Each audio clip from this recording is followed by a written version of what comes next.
In this video, we'll look at tempera cakes.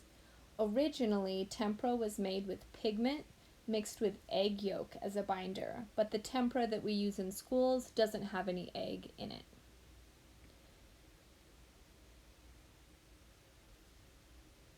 To get set up, you'll need water.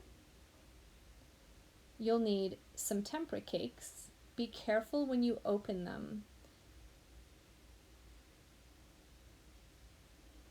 There are two sides. You don't want to open it up on the wrong side. Be sure that when you open it, you're opening it from the flap facing up. You'll also need a rag to clean your brush. You'll need a palette to mix colors on, scratch paper to test those colors, and of course brushes.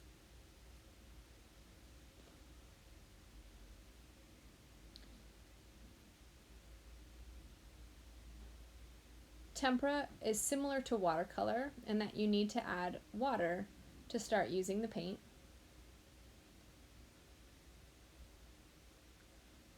The more water you add, the more transparent the paint is going to be. The less water, the thicker the paint will be.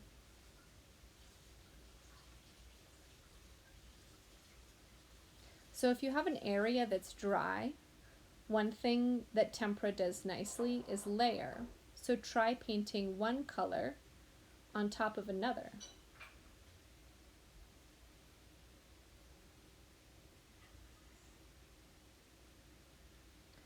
Also, try mixing colors.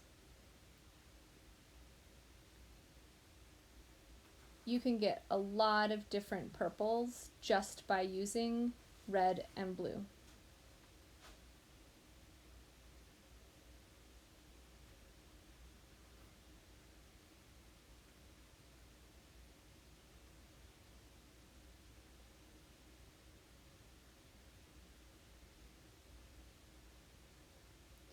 You'll notice I'm rinsing my brush going between each pan, and I can also dry it off.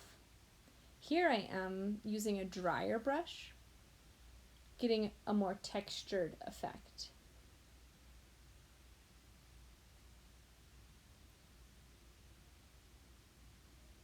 Another thing that's fun to try with tempera is putting down a little bit of masking tape. You don't want to press it too hard onto the paper. Then paint with some fairly thick tempera, so not too much water.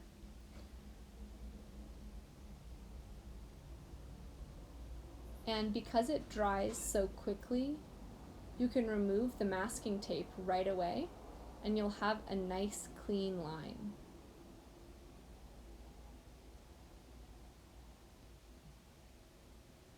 When you're done, one person can take all the brushes from the table, rinse them under running water, dry them. Someone else can take all the palettes, rinse them under running water, dry them off. Someone else can take all the all the water, dump it in the sink. And finally, someone else can close all of the tempera cake pans. Be sure that they're set in the tray with the flap facing up. Let's look at some tempera artists. This is Arturo Rivera, so this is all made using tempera paint. This is Miranda Gray. And this is an artist that goes by Control Terminus.